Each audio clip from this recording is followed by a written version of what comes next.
if I, I would occupy space. If there was a room that was available, I would take it over, and within a year, it would just be like just full of junk. And the more junk, the better. Yeah.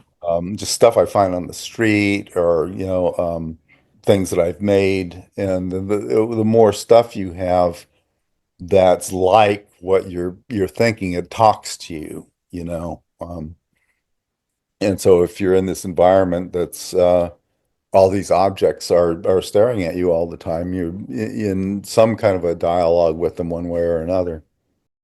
Phil Tippett created the Tauntaun in Star Wars, the dino effects in Jurassic Park, the robot sequences in RoboCop, and much, much more, culminating in his film Mad God. I say this because he has shaped some of the most moving, remarkable, and imaginative moments in film. Talking to him about the why and the how and the where of his creative self proved to be equally unexpected as he delved into his subconscious depths, how his methodology has changed over the years, and how objects speak to him in ways that were entirely unexpected, illuminating, and quite charming. I hope you enjoy. This is The Other Pod. How are you, sir? Good. Just Yeah, just starting the day. I'm glad. I feel the same. Where are you located? I'm just in Orinda. I'm just through the tunnel. Oh, okay, just across the bay Yeah, not or far. across the hill. Yeah. Yeah, not far. How are you doing this morning? I'm still waking up. Got my first cup of coffee. Oh, are you usually a late riser? Yeah, and go to bed later person too. Yeah. It even now. Yeah. What do Yeah. you mean even now? Yeah. I've All my life. I've heard, as one gets older, one gets tired earlier, but perhaps that is not true. Mm-mm. You keep No. going. No, I was always late nighter. What's your normal bedtime now? Between one and two. Oh, wow. Did you used to go to sleep later than that? No, that was pretty much normal all my Okay. life. Okay. Yeah. Yeah, I'm in bed by 9. No, I was born at like 4 o'clock in the morning or something like that. It was just hardwired. That's stuck. I get that. So I'm very excited to talk to you. Hmm. I'm hoping they're interesting questions because I know you have a very interesting brain and I'd love to hear more about how you look at everything. I don't know about that, but okay. You do. You do. I'm excited. The one thing I wanted to jump off with is I know that you were born in Berkeley, and I I'm was, so curious, how is the Bay Area, what was the Bay Area like when you were young, and how do you look at it now? Like it's had such a sort of seismic change, and you've been here forever. How do you understand it? Is it still home? yeah, it'll always be home. I mean, all of my extended family were up here.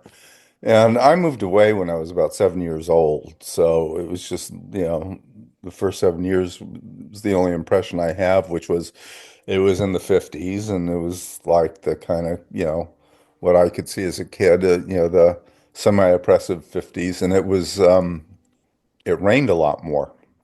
The weather was significantly different. And, the weather patterns, have really changed a great deal. Interesting. And they continue to change now. Like even just in my lifetime, I've noticed it's a very different climate than it used to be. Yeah, we were a much more like Oregon, Washington. More peninsula. Interesting. Do you still love it here, or has the way that it's changed your feeling towards it? Well, yeah, it's home, it's like a salmon, right? You always want to you come back and I mean because the racket I was involved with, you know, you know was in Los Angeles. I did not like Los Angeles, so I was really lucky when George Lucas relocated up here and, my dreams came true.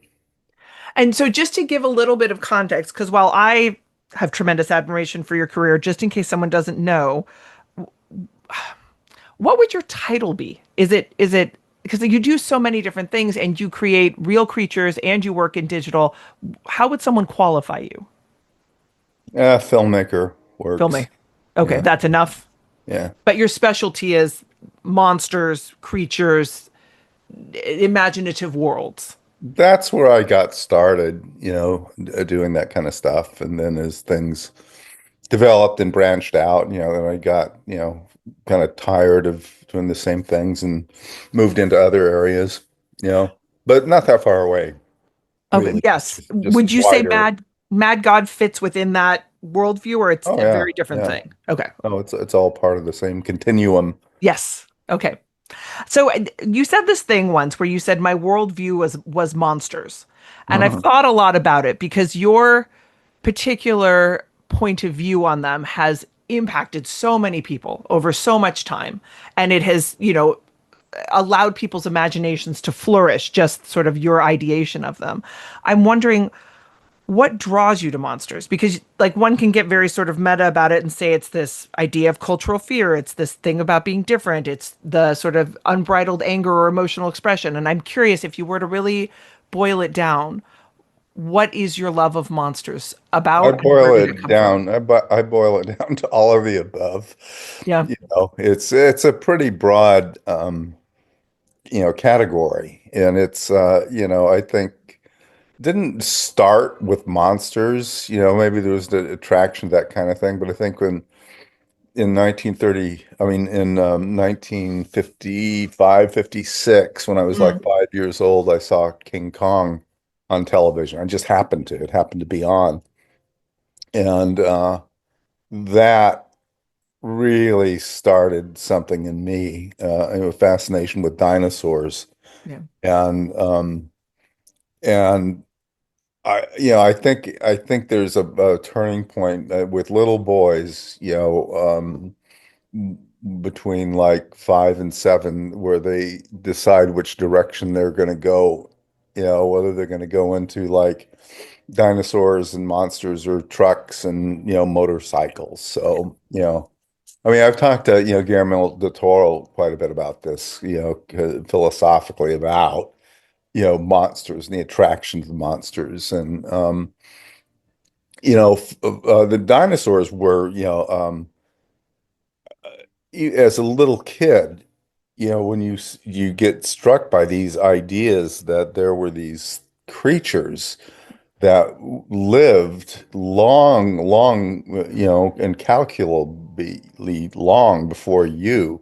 I mean, it's just it kind of zaps your mind, and that sets you off into this whole thing about, you know, as I get older, the unconscious and the first cellular life, and how the three, 13 billion years ago, a meteor, was picked apart, and there was like the beginnings of DNA in it. I mean, it's just like it's like dropping acid. Once you go down the the rabbit hole, there's no end to it.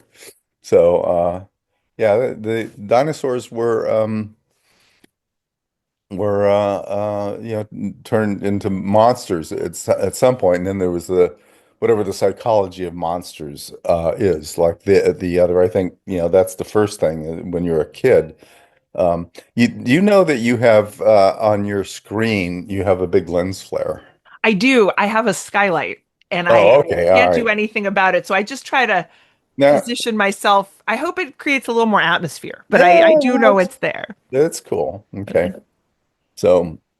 Yeah, and but the history of monsters goes in a lot of different directions. The Chinese dragons, are can be associated with weather and this, that, and the other thing.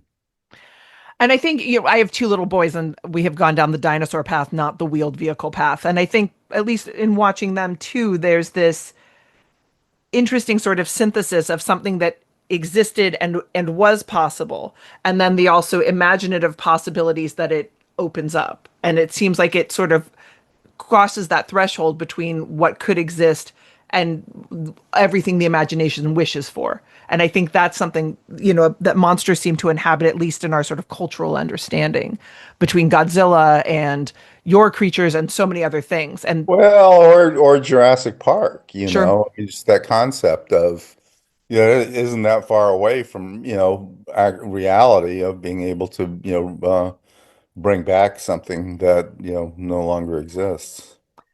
And also, I think our own vulnerability. And I think monsters play into that in an interesting way as well. Yeah, we got one for a president. So, Yes. There's that. There's There's that. always monsters. So many, so many. It's more interesting though when they look different. It's not so nice when they look just like you. I was Uh, wondering, I would wouldn't you, go that far. well, at least you know what they are. When they're sort of, Yeah, cloaked in our normal presentation, it's harder to know. yeah. Well, then you're talking about zombies and vampires. So, But they're still in, but they have to reveal themselves. It's the ones, it's like they live. If they're like they live, then that's right, some right, scary shit. exactly.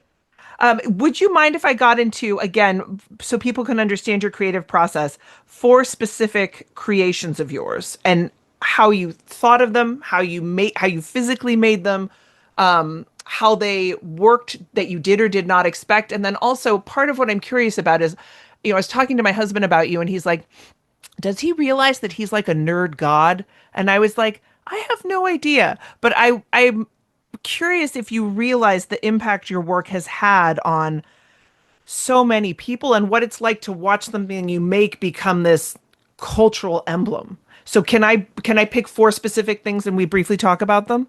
Sure. Okay. Yep. Can I start with RoboCop's ED-209? How did you make it? And how did you conceive of it?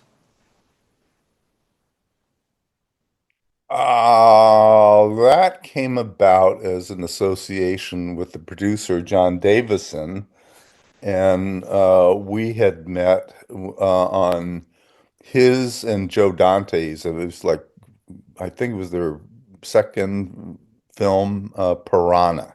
Mhm. And both Joe and John were big stop motion fans, Okay. and so it just started there. And John always looked for an opportunity to snag me when there were projects. He was always looking for projects where we could work together, And so we did Piranha, and then Robo, and then Starship Troopers, and then attempted to develop a bunch of other stuff. So. Yeah, that was the connection. And the Ed 209 was developed the writer Ed Newmeyer, who I was very close with. I had to always imagine he had some Xeroxes of some Japanese manga robots whose Mm. arms terminated in these guns, and that was always from the beginning a given. And so, okay, we had this robot that we needed to come up with. And I'm not my strength is not mechanical design or engineering. I do more organic, living, entities. So well, didn't know how I was going to go about designing this thing. And I just happened to be, I think I was working on in the transition. I think I was working on Howard the Duck, and I happened to be at Lucasfilm, and there was a guy that had barbecues, and we would go over to his house, and I met this kid who couldn't have even been 20 at the time, and he was showing me some of these models that he had made. And I realized that this guy is a bloody genius in terms of how he can conceive of something and actually figure out how to make it. And that was Craig Hayes. And Uh, Craig and I went on to, enjoy like a really good, relationship over the years. Very much like Lennon McCartney kind of relationship. We both had something the other one didn't, but there was a point where they came together. It was kind of like the Vulcan mind meld, where you really didn't even need to talk about things. So it was just I've been very lucky all of my life, and Craig was one of those lucky intersections where we got together and he designed and he built the robot. So. and so okay, so then you drew this thing. How did it come to exist in physical space? Uh, Craig would do sketches, drawings, and we would go down to Los Angeles every week or so during the pre-production process and work with Verhoeven Okay. about the director about what he envisioned. And as we were developing the thing, he would say things like, I strengthen it up more, like make it more. he would go sit like that. And we, and it was like with Paul. I mean, there's a certain, people you go like, oh, okay, I get what you're talking about. And so that's how the design was nailed down. And Craig, had a drawing that was okayed, and then the first thing that needed to happen was there were some budget issues and how we were going to actually get this thing done with the processes we had available. And to make a long story short, what I proposed was that we built a full-scale prop of the Ed 209 robot for live action scenes. So we didn't have to get involved with doing very complicated compositing shots that would take a lot of time and really didn't look that great ultimately. Okay. So the movie gave us a opportunity to do something where if we did all the ambulatory shots as a stop motion puppet, and then when Ed 209 comes into the room, he powers down, and then you just put this giant wheel in this giant prop, and you keep it alive by like having like a really deep pedal chord in the soundtrack that's like its Mm. soul that's just present there. It's like a growl or a purr or something that keeps it present as an entity there. So it's not just a static thing. And so, those were the key elements of that character. And what is it like when you put that out and like an entire generation, responds to this creature that you've made and it fuels imagination and fantasy and these stories and these narratives? Like, is it strange watching this sort of what seems like sort of an insular creation have so much value to It's just not people in the that foreign world? to me. I mean, it's just I understand, people's exposure to things that get them excited, just like, when I was a kid being excited by Ray Harryhausen and Willis O'Brien movies. It's the Yeah, same. Art director at Tippett Studio, Mark DeBow, says his life began with RoboCop. yeah, He saw it when he was like 10, yeah, and it was just that changed his life. yeah. And now we're working together. That's cool. I mean, and that's why I think it's important people know about all of your work and also the minutia of it because it's not like it just sort of happens. It's a lot of thought and experimentation and to a certain extent science and creativity to make these things out of nothing because none of these things existed before. So Yeah, number two, oh, not go that ahead. hard. It might not be for you, and I think that's your gift, Hey, you right? know what? Guess what? You're making something that nobody's ever seen before. True. And so nobody can critique you, really. It's Eh, just you get a lot of mileage out of people looking at stuff and not knowing what to think. true. True. True. All right, number two, the Rancor from Return of the Jedi. Well, that was an assignment from George. He wanted the Rancor pit monster for a scene. He had I think at the time we were designing a lot of the creatures and characters and spaceships and whatnot.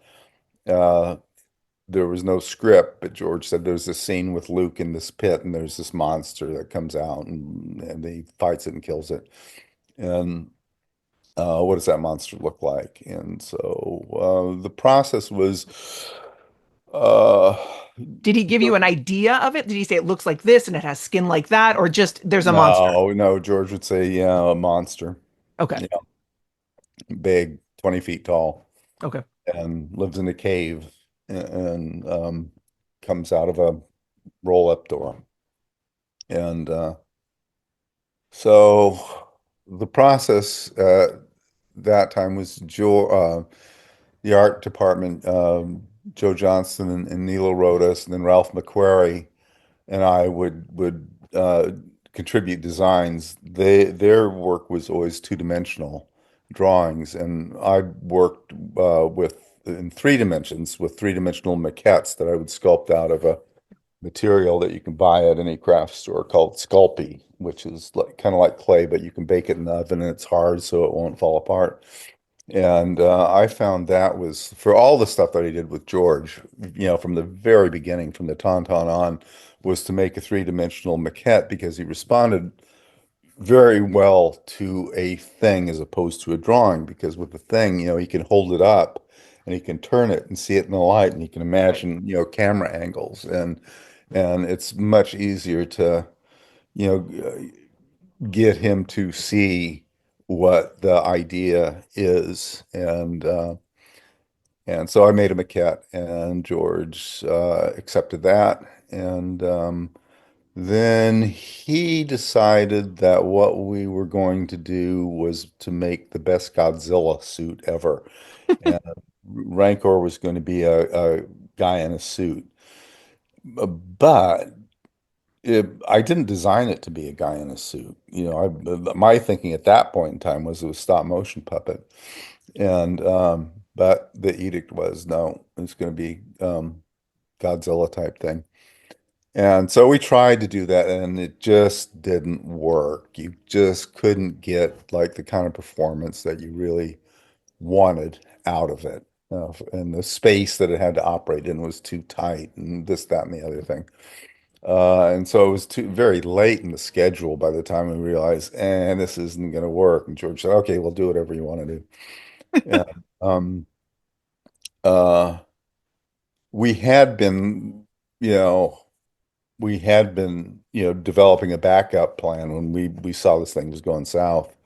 And the animator and engineer that we worked with that made the articulated skeletons for the stop motion puppets, Tom Sanamon, built this articulated skeleton that we could do stop motion Rancor with, but the schedule uh, we missed the schedule. There was no time to take the time to do stop motion. So it was Dennis Muren's idea to shoot it as a high-speed miniature, which is like the opposite of stop motion, which is like shooting click one frame at a time. That's shooting like from 72 to like 120 frames a second. So what you're doing we engineered the Rancor as a hand puppet where I put my hand up its head and Tom Sanamon operated the arms with these grasping um, mechanisms and another guy did the feet and we would do the camera, you get the camera going and it goes zzz, and it gets up to speed and then you just go and that's the performance and you have no idea what you got, you just hope, and so you just do it over and over and over and over. And we'd show up to dailies and George would go, how many takes did you do? And we go, well, we did 60 takes. And he went, just pick the five best and send them over to editorial and we'll cut them in. That's It's how we work. it sounds like you had a lot of autonomy. Does Oh that yeah. seem correct? Hmm. Have you had an experience where you've been micromanaged, or most of the time you kind of get to do your thing? Oh, pretty much, I mean, I've been really lucky, in my education with creative managers, and the really terrific directors are, by default, great creative managers, Yeah. and I think Verhoeven put it, his analogy was the best, which was if he visualized himself as the conductor of a symphony orchestra, and it was a violin concerto, and I was the first violin. Like if I was the Ed 209, or if I was the Bugs and Starship Troopers, he would just make sure that I got everything that I needed to Mhm. do the best job I could possibly do, not to make Paul look good, but to make the orchestral piece as good as it possibly could be, for the sake of art. And, I think that's what, but to answer your question, no, I've run into like a number of dickheads in my past, Okay. some unknowingly, and others like, too big for their britches and, know-it-alls and whatnot, or just creepy people. But luckily, they were really in the minority, only like maybe half a dozen of those kinds. That's very lucky, it seems. Yeah. Hollywood is challenging in its own way. And it seems like you've been able to really have a creative life in a business, which is not a small thing. Yeah. My third question, the bugs from Starship Troopers. Will you talk to me a little about those Um, and their creation? well, that started as that was going to be a low budget, like $40 million thing that Joe Dante and John Davison and I were talking about doing. That was more of like, it was kind of like it was like, um, 1950s Korean War movie, Pork Chop Hill, where these guys are in a bunker and the Chinese are attacking. And instead of the Chinese, it was going to be bugs. And John was, pitching that to various studios, and they weren't interested. But I think Sony said we have this property, Starship Troopers, and if you can make a movie called Starship Mhm. Troopers, then we'll give you a development deal. And so that's how all of that, transpired. And then John pulled together the RoboCop team, Ed Newmeyer, the writer, and Mhm. Paul and me and Craig. And a couple of years before production, we would meet with Paul and designed all the bugs. And then Paul went off and did Showgirls, and we went off and did some other movie. And during that time, John was, getting the preparing the budget for the movie. And when we all, reconvened, Sony reluctantly greenlit the picture, and Mhm. so we made it. And was making those bugs in any way a different kind of challenge? Or was it sort of a natural extension of everything you'd done before? It was very natural extension of everything that had been done before. I mean, Craig worked primarily in two dimensions and would just do lots of different drawings and lift. And he worked very much like I would work, which was like, occasionally you go like, okay, here's this thing. What do you think? And, the guy will go like, oh, that's great. And the other way is like, well, it could be this, it could be that, it could be this, it could be that. So there's like a lot of things. And then you just filter it down to the thing Right. that it's going to be. And, but it's a pretty straightforward process. And, by the end of that design phase for the bugs, all the bugs had been designed and chosen, and we did a test. Sony wanted a test. So we went out, we were able to put together my studio, Tippett Studio, put together with Craig, uh, put a computer graphic, one of these bugs together, because we knew we had to do this with computer graphics. I mean, we had done work on Jurassic Park. We knew that was the next big thing. And because of the scope and the scale of Starship Troopers, there was no way that could be done conventionally with puppets or, stop motion. So we did this test and we went out the desert and got an actor, and Paul directed the actor, and we had a bug chase him and then, you know, chop him up and kill him. And but Paul was off shooting Showgirl, so John and Ed and I would have to go into Sony and project this to the executives and try and get their, okay to go ahead and make the movie, which they did. And with something like that's part of why I was asking about these ones particularly, because it seems like it's a different technical synthesis, but it sounds like it was not any sort of lost footing for you. It felt okay to move in that direction. There was no choice. Okay. I mean, how else were you going to do it? You Yeah, know? that's just fair. That's fair.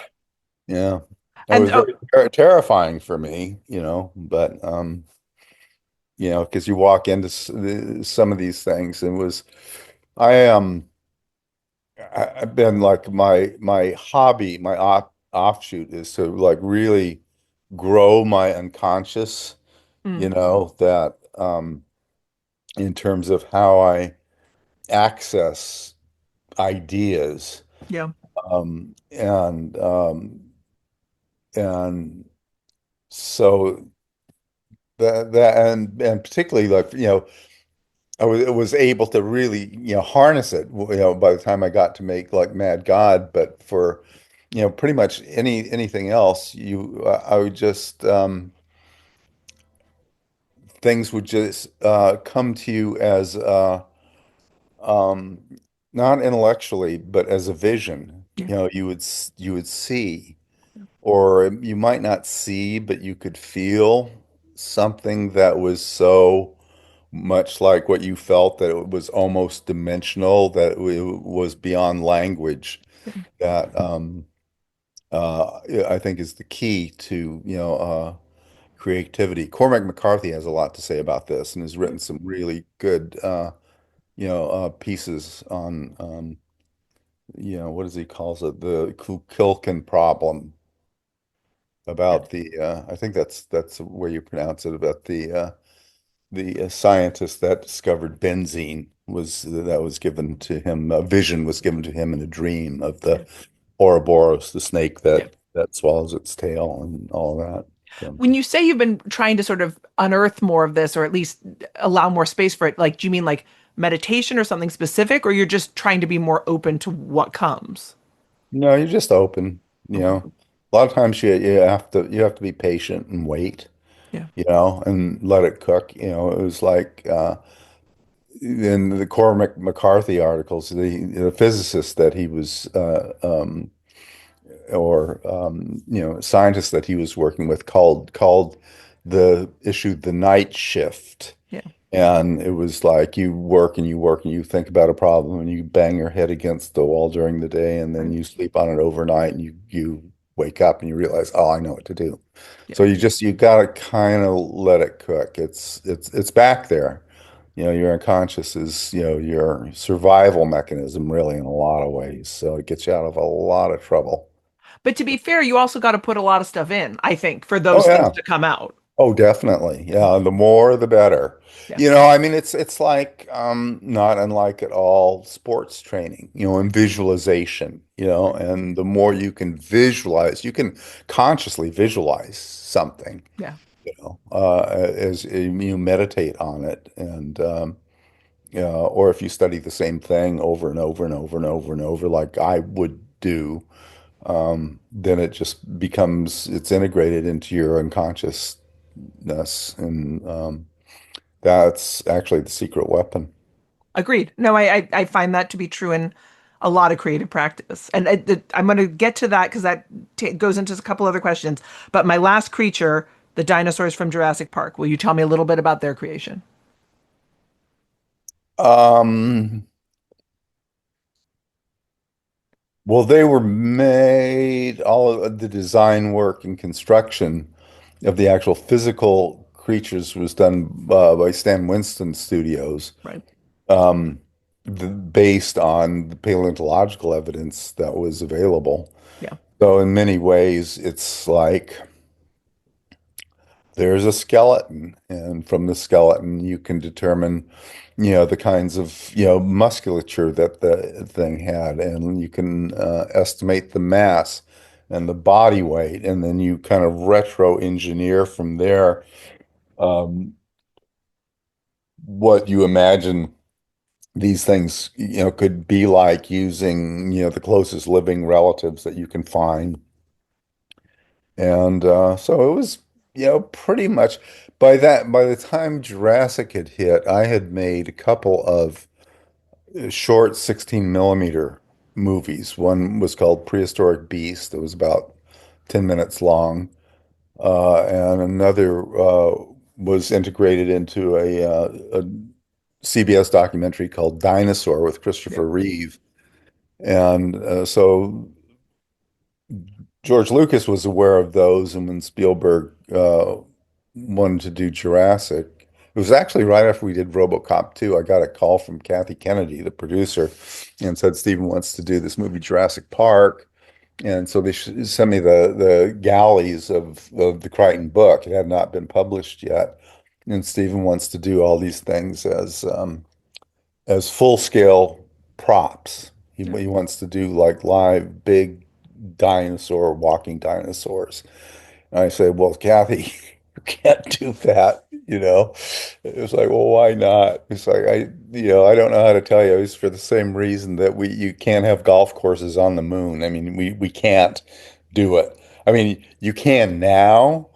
I mean, what they can do with robotics now is pretty amazing, and there are, things you could get shots out of what can be produced now, but you couldn't do the whole thing that way. Yeah. So anyway, the as we knew right when we started going into this thing how to go about doing it, and it was like King Kong or you know Ed 209.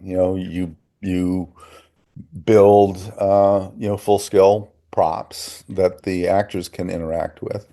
And then you do all the ambulatory stuff, either with stop motion or with computer graphics. Was there anything creatively different about having to get something so close to real versus something being much more like speculative and imaginative, or that was still interesting even though it had to look like what we understood a dinosaur to be? Well, the big breakthrough was getting a computer graphic to look Okay. like an animal. And hitherto, it had taken ILM a number of years of evolution doing computer graphics with Dennis Muren on they did a movie Young Sherlock, which had a stained glass man. And then they did the work for Jim Cameron with the pseudopod, the water in the abyss, and then the silver guy from the future Yeah. in Terminator. Terminator. Yeah. And so the all of these were hallucinogenic kind of images.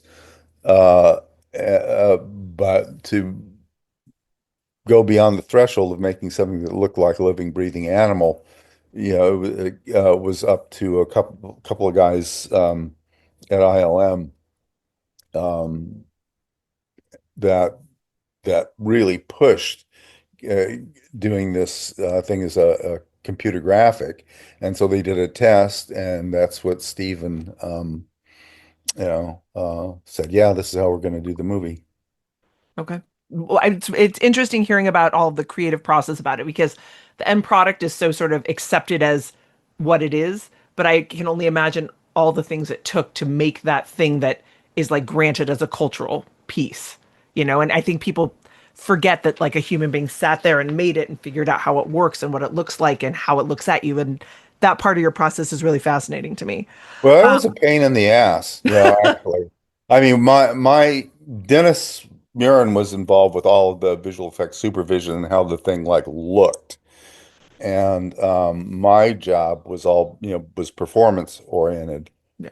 And the secret, I think, if you look at Starship Troopers and well, you look at Jurassic Park and Starship Troopers back to back, they were made within like 3 or 4 years of each other. Okay. And the quality of both of those shows was of a standard that at that time was far beyond what anybody else was doing and continued that way for many, many years Yeah.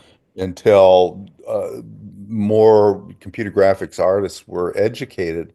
And that was because Dennis and I and Craig Hayes come from an analog background, and we know how things in the real world actually operate. And so we can apply that. I mean, that's our unconscious working for us, because that's the world that we live in, is the real world. So like, when you're doing representational kinds of things, um, you're just pulling in, all this, research that you've done unconsciously. And when something looks right. And if it doesn't, it's not quite right, it's because why is that? And you might like, yeah, scratch your head for a while, and eventually you come up with some kind of a solution. Well, and so this leads me to this question, and I don't know how this is going to hit you, but you seem to have a very specific and acute understanding of light. And light seems to play a very large role in what you do, which, like in something like Mad God, like the lighting is so intense and there's so much detail and there's so much change between things, even just in terms of like those little points of light that you have in a lot of scenes. and those all play well and nothing feels too hot or too sort of blown out. And then there's all the sort of the contouring of things that you make. And anyways, I'm curious, how do you look and see light, and how does that factor into your storytelling, particularly with this last film?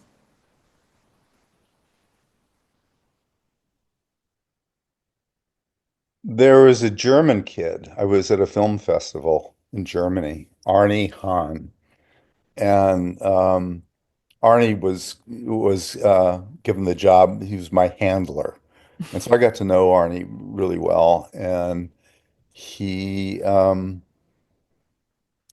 I'd started working on Mad God many, many years earlier, and was in earnest preparing to get into it and try and take it the next level. And we worked it out, so we got him a student visa to come over, and he worked with me for about a year. And to answer your question, the best illustration I can give you about how you could say light or anything, how do you determine it?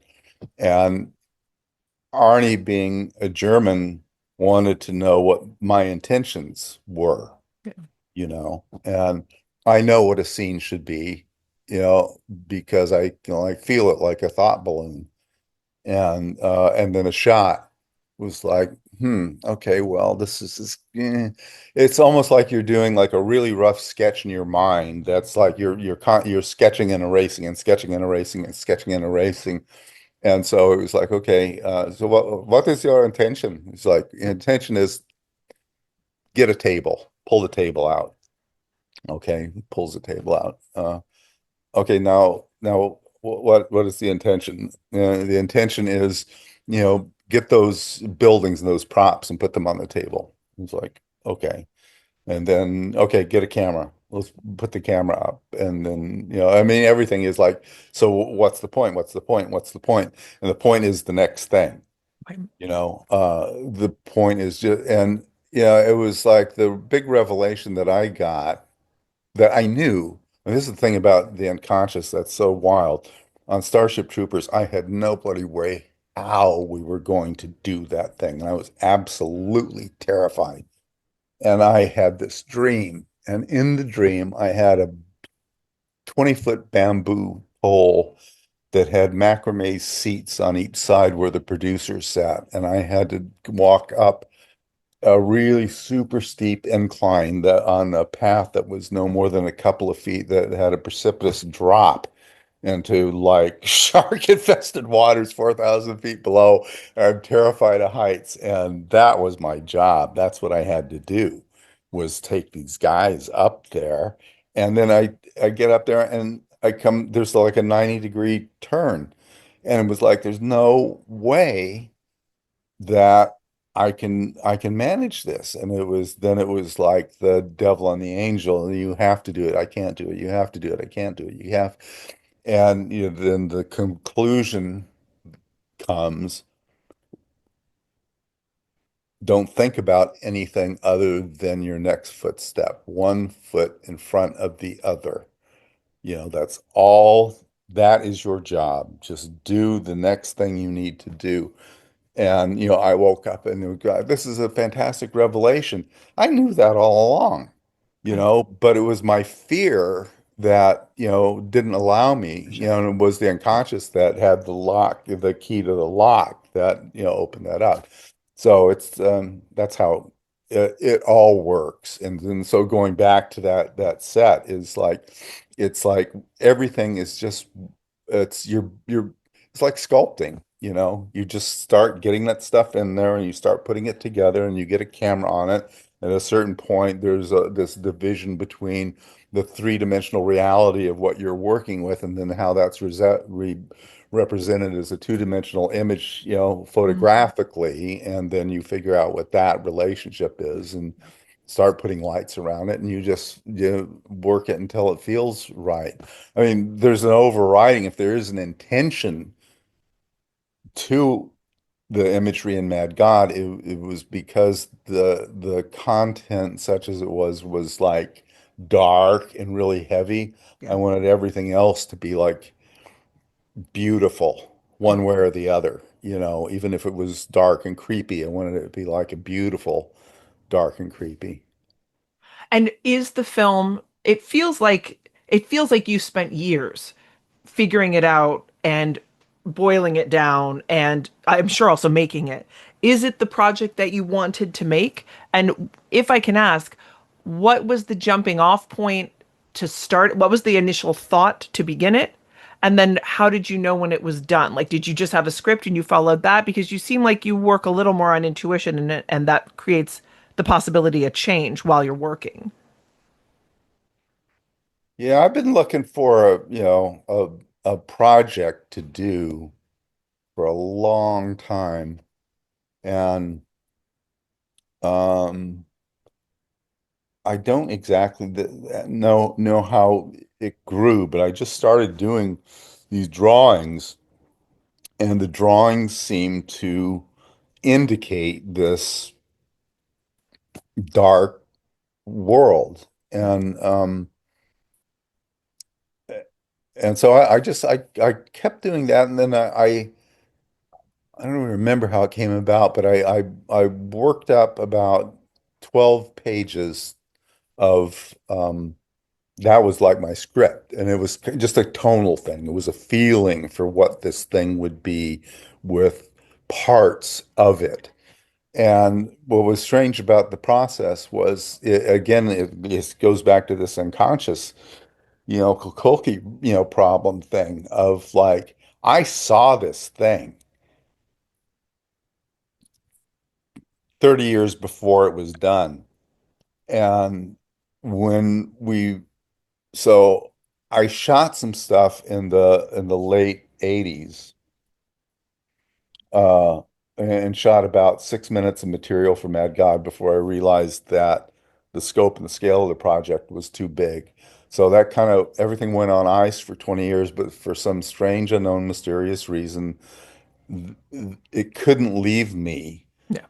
the idea, and I kept working on it. And then some of the guys in my studio wanted to do some shots, and that grew into like getting some volunteers, and that turned into like another 12 years of work to get the final thing done.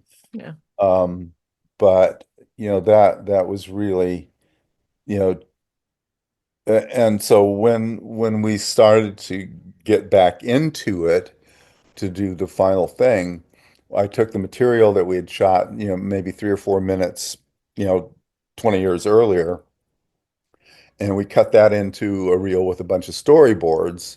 And that was like kind of the guide. Okay, here's where we're going. This is kind of a map of the movie so far as we know it. And at that point in time, I was thinking of making something that was like 10 or 15 minutes or 20 minutes long. Um, uh, but and then we forgot about this first thing we put together because there's so much had changed, and we forgot about it. And then when we were done with the whole thing and doing like a making of and interviews and all that kind of stuff, we went back to the archives and looked at this first thing that we'd done, and that the whole movie was there. Oh, interesting. It was like it was 10 minutes, but it was the entire 80 minutes. And if you look at the 12 pages that I wrote 30 years, it was the same thing. Yeah. So it was just, orbiting obsessively this same feeling that was haunting me. Can you tell what the kernel of it was that drove you for that long and that you couldn't let it go? No, I think psychologically it had something to do with an innate anxiety, about being in the world, Yeah. being uncomfortable with, stuff around me. And, it's as a kid, the world is so big and adults are so weird, you know. I don't think that impression ever really left me. Yeah.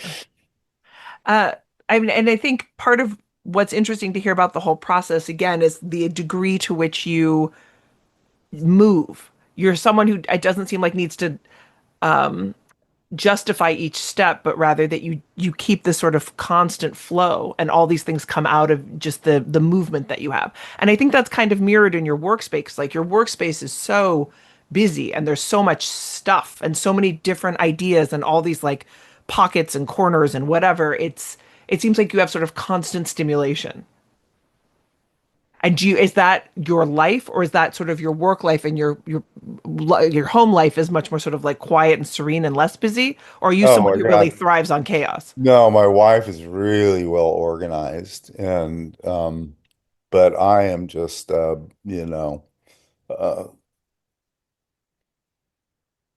Tornado? everything's a train wreck. It's just like yeah. And it's interesting you brought up your wife because she was actually my next question. She not only like has run your company, she has been a partner in large parts of your career, but then you also have a home life with this person. And I'm curious, she must have had a tremendous impact on not just your life but your creative process. And I wonder what you would say her impact is, and also what it's like to share your private and personal life and your work life with this one person, and how that causes your work to evolve and change over time, but also sort of the safeguard you have, knowing that you have this person who's always in your corner, in whatever goes on with work, and also there to manage, organize, and help you sort of do your best work. Can you talk about that at all? Well, I think it's pretty well documented that men live longer when there are women in their lives, and it's just you can put it in any other kind of creative context that you like, but it's like it's not that easy, being married, and it's not that easy having a producer and director relationship, because there's always conflict. Yes. You can depend on it, and it's how you negotiate that, and it's just you got to be tough, and hang in there because it can get really bloody, Yeah. because everybody wants their way. And um, I'm really surprised that we're still together. I mean, on Mad God, I let my unconscious take over and got to this like super, super dark, weird place where I actually popped my cork and had to go into the psych ward for a while and go into like recovery. And it's just Yeah. like all this shit that I had to dig through. And she and my friends, they got to witness my disintegration into this creature that was like the way they characterize it is like a homeless person, Yeah. where my clothes were ripped, my hair and my beard, and it was like had paint and everything I never washed, and it was just alcoholic and whatnot.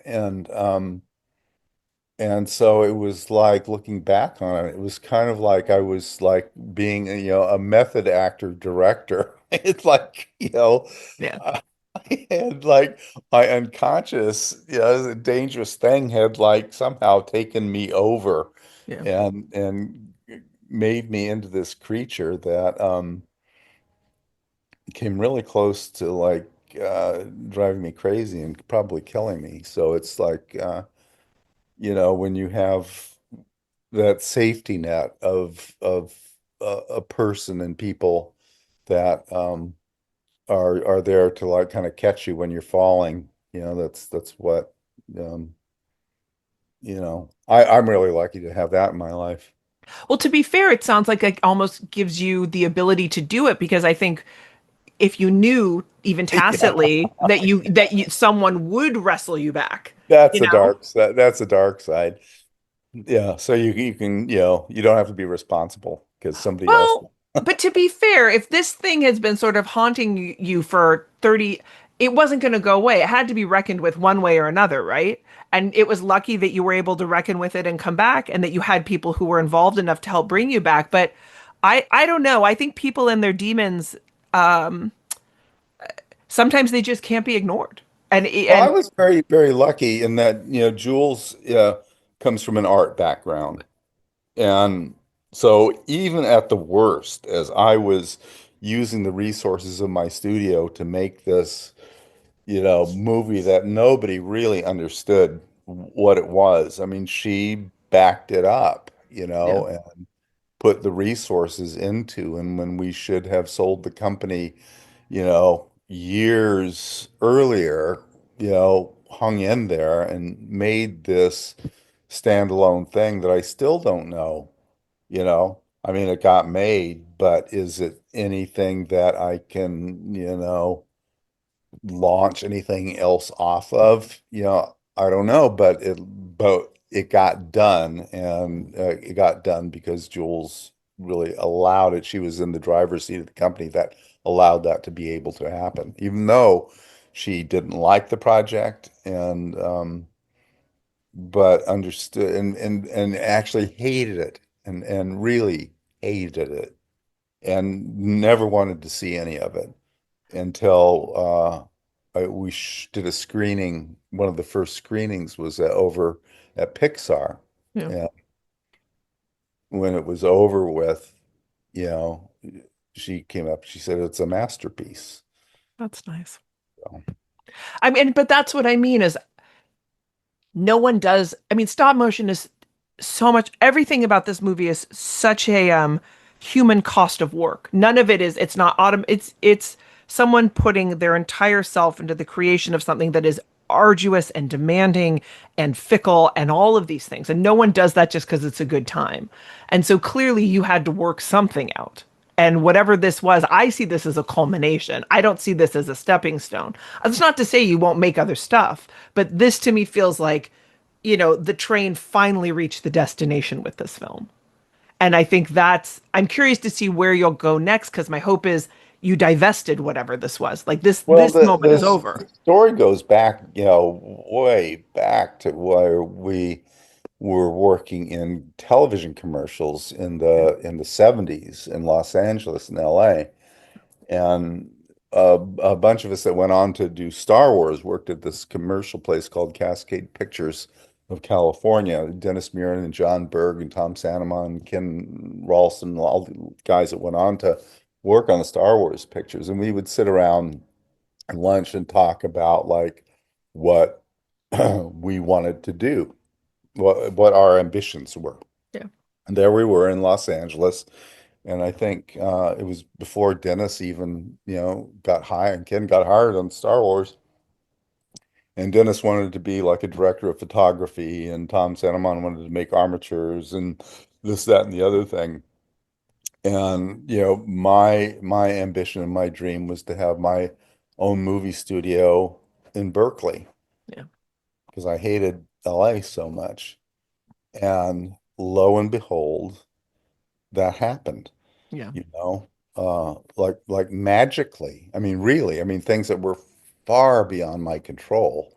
But there's all this, you know, um, Albert Einstein had this great way of characterizing the term genius. mhm, And it's the way he put it was a confluence of things that all converge at the right place at the the right right time.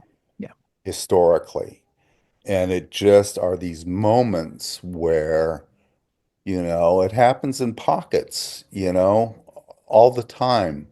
But they're really these ineffable little kind of jewels of locality that where all this stuff like happens and everybody's thinking the same kind of thing, and everything in the air and the environment is like, for Einstein, it was clocks and trains, bang. And it's just like, and for me, it was like George and Stephen growing up on Ray Harryhausen movies and wanting to make movies that were kind of like that, and the technology had developed that it could tend, you could, yeah, and then all these dots start connecting yeah, and you happen to be there ready and waiting, you know? yeah.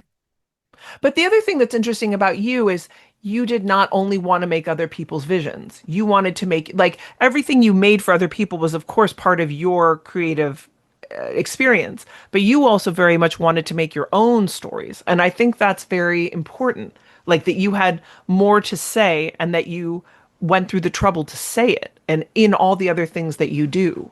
And that's why I thought as well, like Mad God is this again, this like culmination of something very pure and very much your story. And you had all this luck and all these experiences and all this, career that you've had that allowed you to make that film. But at the same time, you still went through all the trouble of making it at great cost to yourself, even.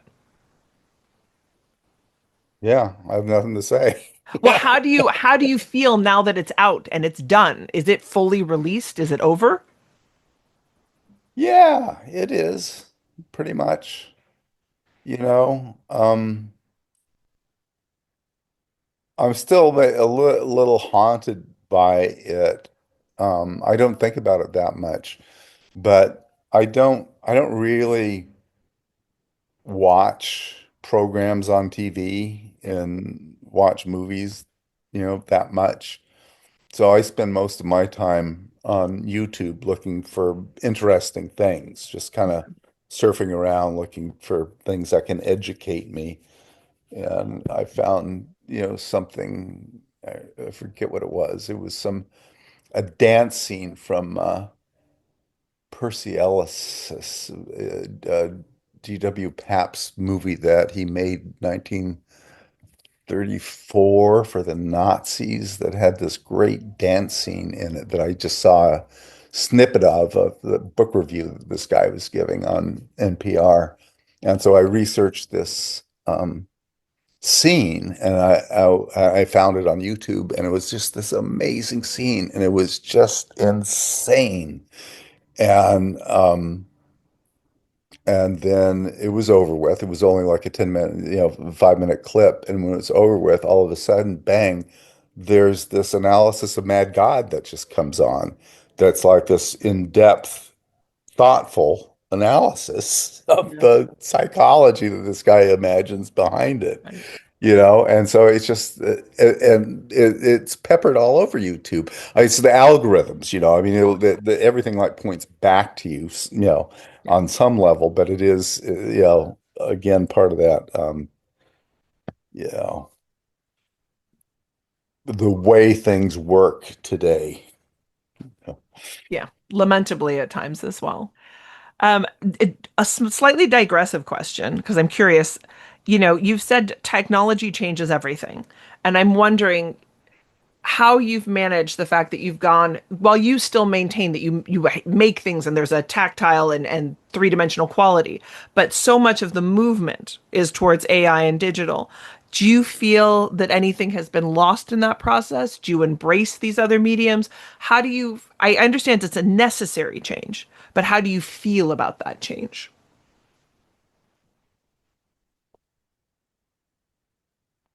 You can do different things with different things, and sometimes those things in the case of AI point in a direction if you're I've always been attracted ever since I was a kid, ever since I saw King Kong, ever since I saw the Seventh Voyage of Sinbad, Ray Harryhausen.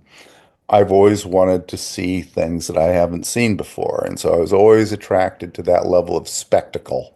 Okay. And so whatever is in the toolbox that allows you to do that, I'm good with it. It was emotionally, it was difficult for me making the leap from from doing stop motion into digital, but that was more of a emotional overreaction, and I learned my lesson. And then by the time we come to like AI, it's like, oh yeah, well, on the one hand, this shit can destroy the world. On the other hand, there's a lot you can do with it, Yeah. So it's like fire, right? Or atomic energy. Yeah. It depends on how you use it. Or humanity, Yeah. because we're dangerous on our own terms as well.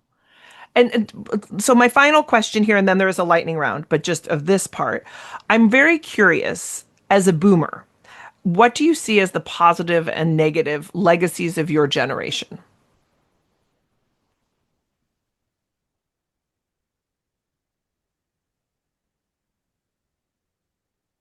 We were really lucky. That's about it.